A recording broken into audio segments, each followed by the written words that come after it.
Welcome back, everybody, to another exciting Lord Duckman production. Today we're going to work on this 1974 Beetle that we have here. It's got some custom LED lights with these wonderful rings around it. They don't light up currently, the headlights do, but the rest of it doesn't. The turn signals are going to get shaved off. The owner doesn't want them anymore, so we're going to reroute the wiring into there and get that going. Also, while we got the front end up and one underneath there, that's the easiest way to do it, is to actually go up underneath the fenders. We're going to replace the sway bar bushings also because it's all falling apart.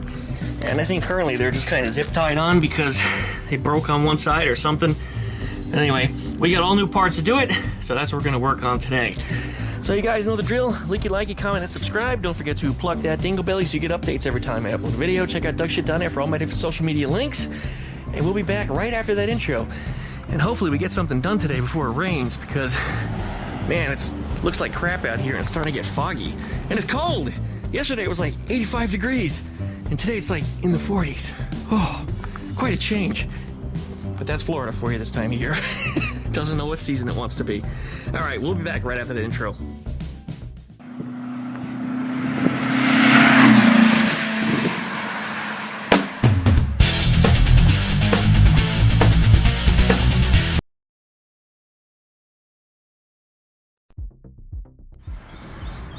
Alright, the SD card in his camera keeps giving out for some reason. I don't understand it, so I lost a little footage while jacking this thing up. But in my experience, the best way to get to the turn signals and lights is to lift the car up like this. Here's your turn signal wiring up here. Here's your wiring into the headlight bucket. And it looks like it's got a strain relief on it for like household wiring. This is not something that's supposed to be on a Volkswagen, a little goofy, but that's what we've got. It's also easiest to remove the sway bar or do adjustments on it while the car is currently up in the air and the wheels are unloaded. You could take the wheels off, but I don't think it's going to be necessary. There's the clamps that we're going to use to pull off of there. And there's the wiring that we're going to be pulling off of the... What the hell is that? Okay, we've got no idea what's going on here. Just some dangly wires that aren't capped off, taped off, nothing. They don't look factory either. They're just touching ground under here and nothing's burning up, so hopefully they're just ground wires, but I'm going to have to get up underneath the trunk and figure out what those go to. Currently the key's not turned on, so for whatever it's worth, maybe we won't burn anything today. And there's our headlight bucket with another strain relief on the back of the bucket here. These are supposed to be like a rubber boot, a little rubbery kind of conduit that's supposed to attach to the body. That's how they're supposed to be. Functional the way they are, but you can see up there on the turn signal one that it still has what's left of the boot. It looks like it deteriorated. While we're under here also, I did notice got a little rust in the frame head. And we've got some rust in the Napoleon's head area, and it looks like the floor pans aren't in the best shape either. Have to bring that to the owner's attention. Looks like our front kick panel over here has got some rust also. You never know what you're going to find when you get underneath these cars. And once again, case in point, look at this. Somebody riveted in some kind of reinforcement on the back side of the trunk area. A spare tire well. Alright, well, car's going to need some other work. And like I said, we'll talk to the owner about that. And who knows, maybe I'll end up fixing some of it myself. But meanwhile, we're going to get under here and we're going to figure out this wiring and get that squared away. And these clamps, we're just going to cut them off. Because we got some new replacements to just, get a new everything on here, so no more dealing with all this BS. These things, they don't always want to come off. Sometimes they rust themselves on solid, and it's just not worth fighting with them. Just get a new set of clamps, and if you can find some nice T-bolt clamps that bolt on instead of these silly strap-on ones. Only some people like strap-ons, but I'm not one of them. But anyway, we'll do the best we can to get those off of there, but often it's not worth fighting with them. Just come here with your angle grinder and just cut it lengthwise this way, and the thing will just open up. Alright, well, that's what we got. Let's get started. Well, if you haven't figured it out already, yep, this is a wiring video. A wiring video is usually the most not fun of all the videos because you can't really get the same experience as to what's going on with things. Looks like there's our black wire, which is currently a ground. Not attached to anything on the other end. And this one, no, it's not that one. Is it this one? There's our other wire. Alright, this one appears to go up into fuse box area. Geez, I hope that's not a live wire. It goes into this loom. which appears to go into, well, right about under the dash area. Let's see what we got under the dashboard. Alright, some kind of switch here. I don't have any idea what it's for. Off, KC on. You know what? That's not what it goes to. It goes to the horn button. This is the horn button on here, which is currently working despite that wire not being attached to anything. Interesting.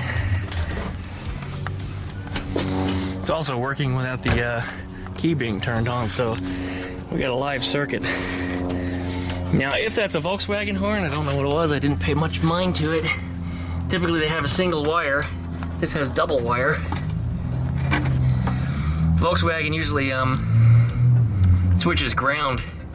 No, Volkswagen's a double wire. What am I saying? It usually has a positive that's always hot.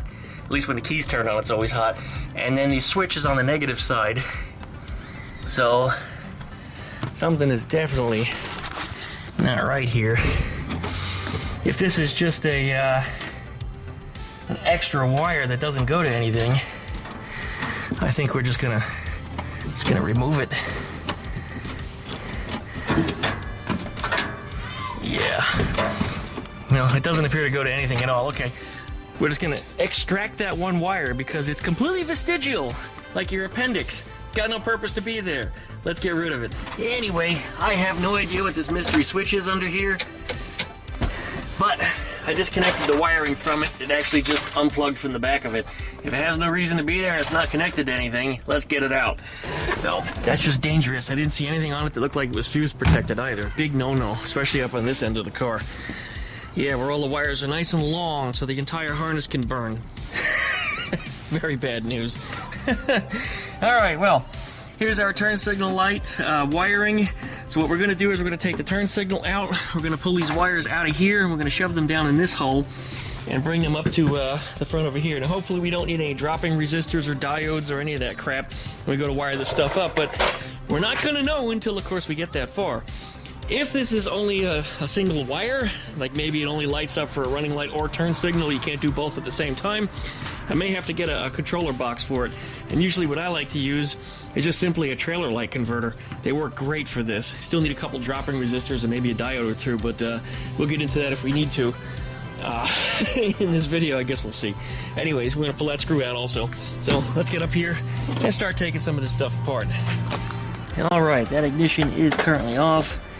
If this is not the kind of work you've done before, I recommend disconnecting your battery just to be sure that nobody's going to turn the key on and start turning your lights and crap on, making a mess out of your electrical system.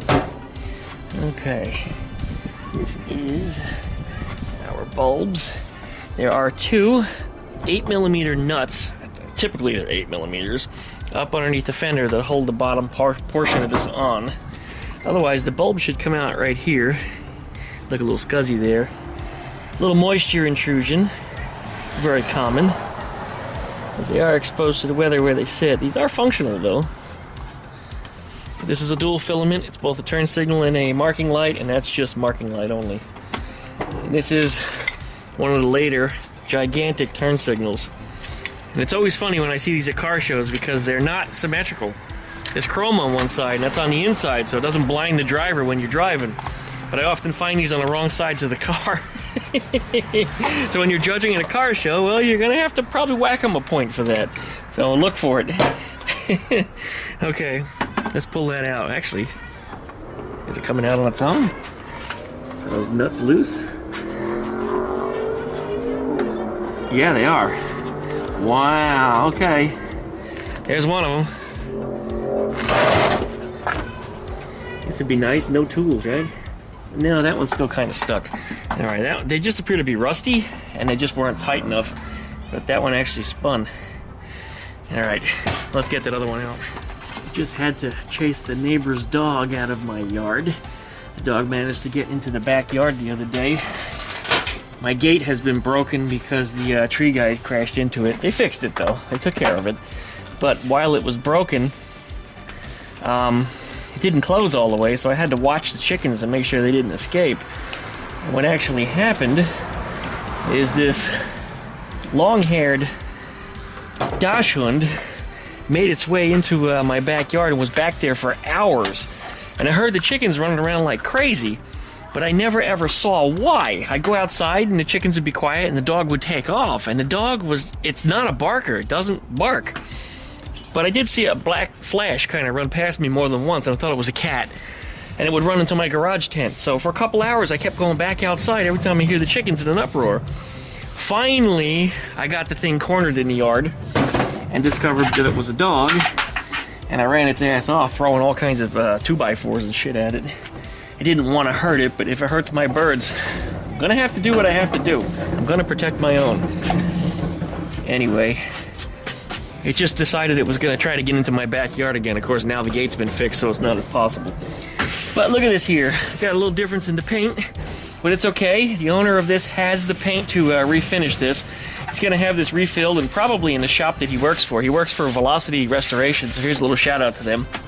You may have seen some of their videos or even some of their projects on TV. They restore mostly old Broncos and old F-100s and mostly Ford stuff. I think they even do some old Mustangs or something. Anyway, they're just up the road from here, and where I've been looking at some land is actually right across the street from where they are. It'd be kind of interesting for us to be neighbors. But we'll see what happens with that. I'm not ready to move just yet. Still pulling together some funding. If you're looking to help me, hit up my Patreon or follow any links down below in the video description. You throw me $1, it goes a long way. I'm not putting it in my pocket. You know, I'm not drinking it away. I'm not snorting it up my nose. So that's strictly shop fund. Okay, this is good. The wires have been pulled through. That's what all this is. So let's see what we got up underneath the hood here. Right up under the hood here is our turn signal wires. These should pull right through. Here's hoping, right? Looks like the rubber boot on the end of the wire over here is not allowing it to pull through. This boot is shot though, so here it is. We'll just pull it off the end. Pull this right through. Sometimes when you pull these wires through, you got to do it one at a time because the whole wad of them is sometimes bigger than the hole going through. But that was successful. All right, looks like this was a repair, and it's not a good one because it's kind of coming apart. So we'll fix that. Probably put a little shrink tubing on it. If we even use this connector, we may not be using that connector at all because we may be hard splicing into these signals up here. So, okay, that's out of the way. Let's take this apart and see what kind of wiring we've got on the back of it.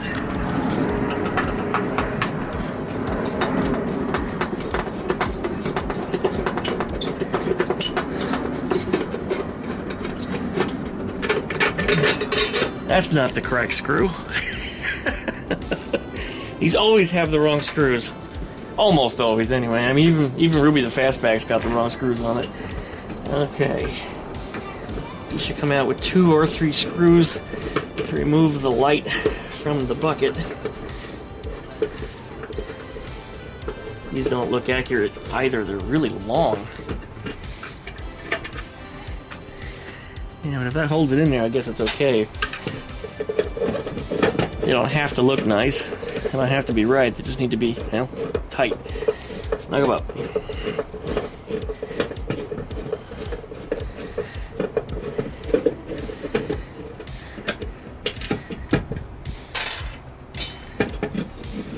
Okay. Here's the back of our light. Looks like we've got 2 wires on here. A red and a green. These are dangling inside of this bucket. This is bad. Let me show you a close-up. This is not the way this car should have ever been left. This is like fuse blow city right here. Okay, here's what I'm talking about. You see all these exposed wires here? One of them is a ground, and you have 2 exposed positives. This one's not even on there tight. These are loose and are allowed to touch the inside of this bucket. They also can come off like this one just did, and can touch that ground wire, which means immediate blown fuses. I mean, just, yeah. They're gonna pop almost immediately when your headlights are on. The only exception might be if somebody did something like replace the fuse with a 22 round or a bolt or whatever else they could put in there. I'm gonna check the fuse box and see. Somebody may have also put a higher amperage fuse in here to try to stop it from blowing so frequently, but Anyway, we will be shrinking these up better, and I'll be crimping them better. It looks like somebody crimped them, which is a pair of needle-nose pliers. Not the right way to do it. There's a proper crimping tool for that, and yes, I do own one. So, yeah, we'll put some shrink tubing over these and stop this from ever being a problem. These look okay, but these connectors that are on here aren't going to be correct for what needs attached to these wires over here. Now, there's our turn signal, our running light, and I forget which is which. I think the gray is the running light, and I'm pretty sure the turn signal is the other one. Yeah, here's the hint, because there was 2 bulbs on the running light, so there was 2 connections on that one. And we'll snip this one off because we don't need it, and we'll get these hooked up. So first I got to route them underneath the fender. They got to come through that hole. I actually have to go through the body here first before we can even do that. Couldn't run them through that hole because they would have been too short to go back, but if you run them through that hole, it gives us the extra inches that we need to satisfy her. Alright, after much nonsense looking around, I couldn't find another end for it, so we ended up soldering it on rather than delaying this project another couple days while I look for a project or a part. It looks a little bit like bitch Stewie because it's a bit lumpy, but I think it'll do the job just fine. Alright, so now we can put this back together and not have to worry about things shorting out. This is the one that I shrink wrapped a little too close to the tip, and you know what? It actually worked out just fine. Now, I don't remember which way these were wired. We'll have to check in the previous video, but I do know that the yellow one was in the middle. You know what? Now that I think about it, the white one was closest to us, and the ground was away from us. Now these are LEDs. If you wire them backwards, what happens? They don't work. You won't fry it. It just won't work. All right. These are our turn signals and our running lights. We don't know which one is a which one, so we're gonna do a little research down here. I'm pretty sure I know which ones these are though. And of course there's our light fixture.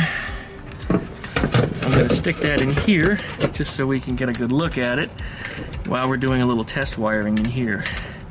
All right, I guess the next thing to do is turn on the running light and do a little experimentation. Now this is our ground that we're not using. What I should have done is actually wired the ground into the other ground here. Not that it matters, but it just would have been a way to do away with the wire. Otherwise, we'll just we'll make a little piggy tail out of it in here. We just get it wrapped around the other ones. Just tuck it out of the way. Put a little cap on the end of it. Just close it off.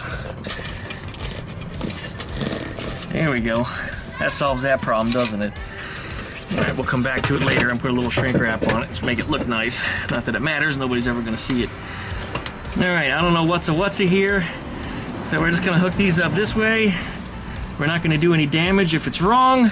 What will happen is it just won't work right. Okay, we got our running light and our turn signal here. Let's start with the running light and see what happens. Okay, here we go.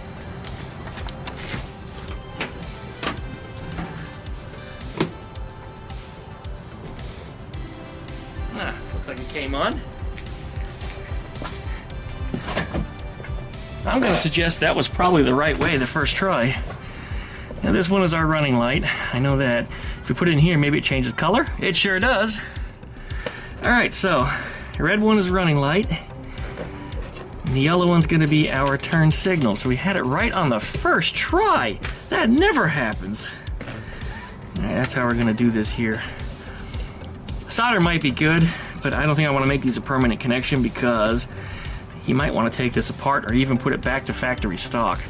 So I don't want to mangle that. What I think we'll do is we'll take these other, and I don't know how well you guys can see that, but we'll take this other wire that's in here and we'll shrink wrap it and bundle it in with that.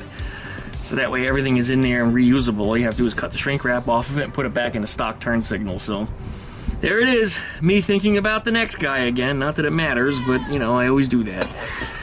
Okay, well that's good. Let's test the turn signal, just make sure it works. Here it is. Oh, you know what? I don't have the key in the car. I'm gonna need the key. Alright, here's our signal. Works. Very nice. Alright, let's turn that marking light off. Signal only. Also looks good. It's flashing a little more quickly than it normally would, which kind of surprises me. I would have expected it to come on solid, but it's functional. Good. The more I thought about these connections down here, the less I'm interested in soldering them and making them more permanent. Because as I said, the next guy might want to come in here and take it all apart, put it back to factory, or maybe they're going to get a different set of turn signals. You know, these things were the El Cheapo ones. Who's to say they're even going to last, right? So what we'll do is we'll just put all this stuff in here this way, and we'll make it snug so it's not going to fall apart. So I might need to pinch it with some pliers and stuff, because these connectors weren't really meant to slide female into female. While female into female is awfully fun on the weekend, it's not really the way wiring on an automobile was meant to be. This isn't sliding in here the way I want it to. Maybe we'll try it the other direction. So anyway, I did smush the connectors a little bit so they do fit a little more snug, a little more securely. This shrink tubing needs to be widened a little bit. There we go. These things are always just a hair too small. Always. Duckman, that means you're just using the wrong size. No, actually, I'm using the right size, because the next one up is way too big. Okay. If I can get in there and I can pull this on. There it is. There we go. We'll shrink that up just like that.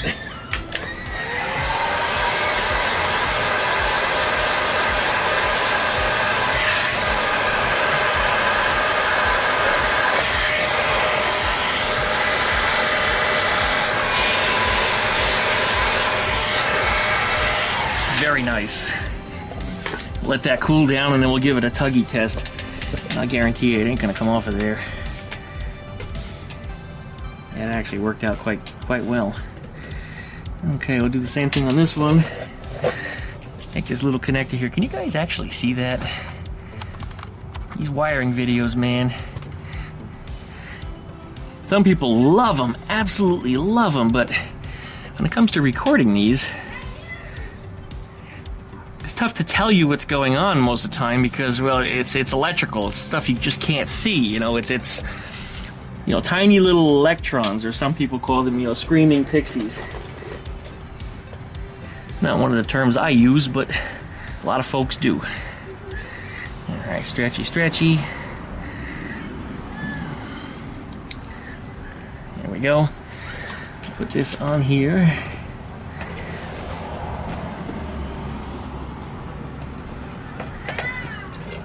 This needs to come out of this little rubber boot that's on here. Slide that back a little bit. Man, kids are obnoxious today. I don't know why they're out of school so early. There's no holiday that I'm aware of. I mean, it is February 29th, which I guess is a special day, but it's not effectively a holiday.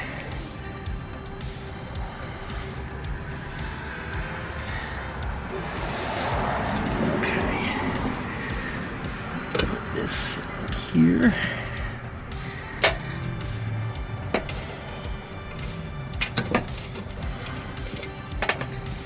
Starting to get colder out here too. The forecast said that was going to happen. It'll get colder and colder before it rains.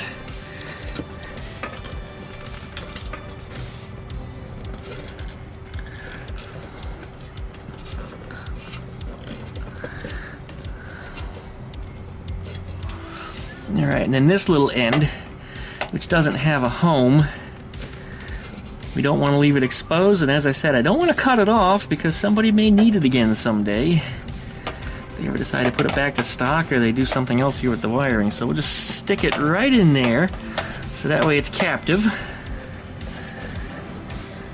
And it's available for the next guy. Whoopsie. Make sure this little rubber boot is inside of our shrink connector.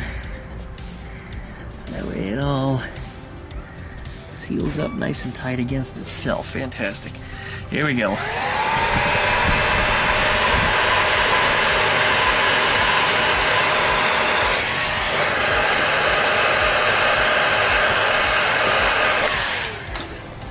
Alright. I got that. Nice and captive, solid. Everything in there is now safe. This effectively can be reinstalled. Looks like our ground came off of here. We'll need to fix that real quickly, and then we can reassemble this whole bucket.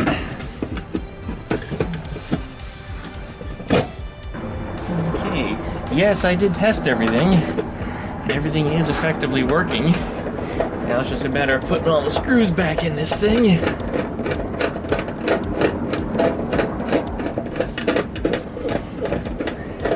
All the wrong screws.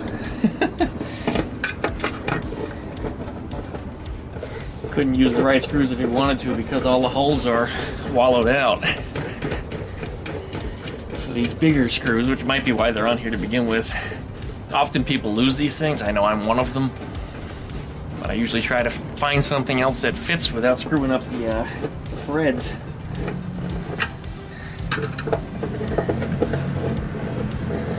In fact, these don't even really tighten properly.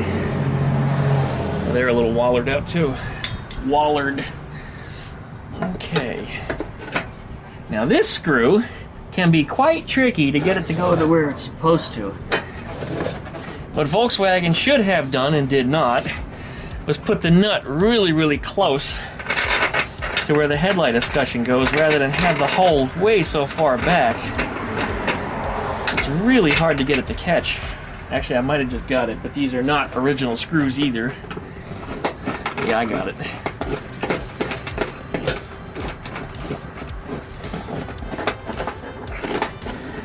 All right, let's go ahead and turn them on for you guys. Should give us a marker light.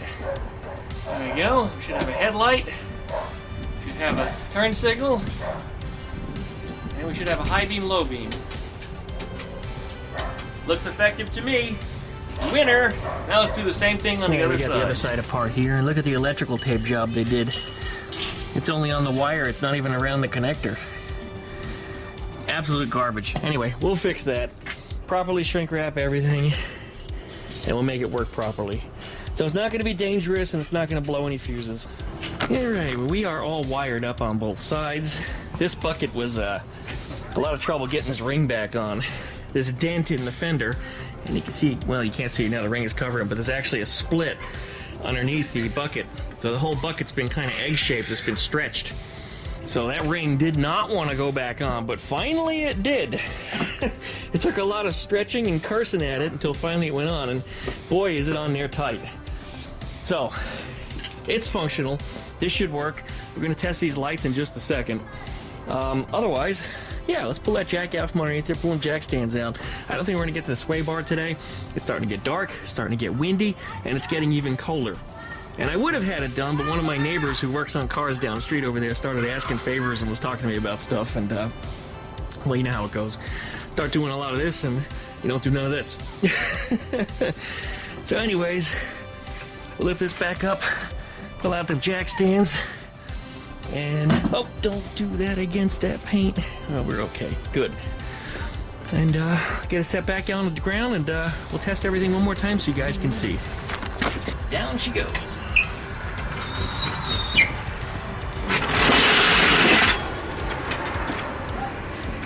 One block of wood. A block of wood! Ugh.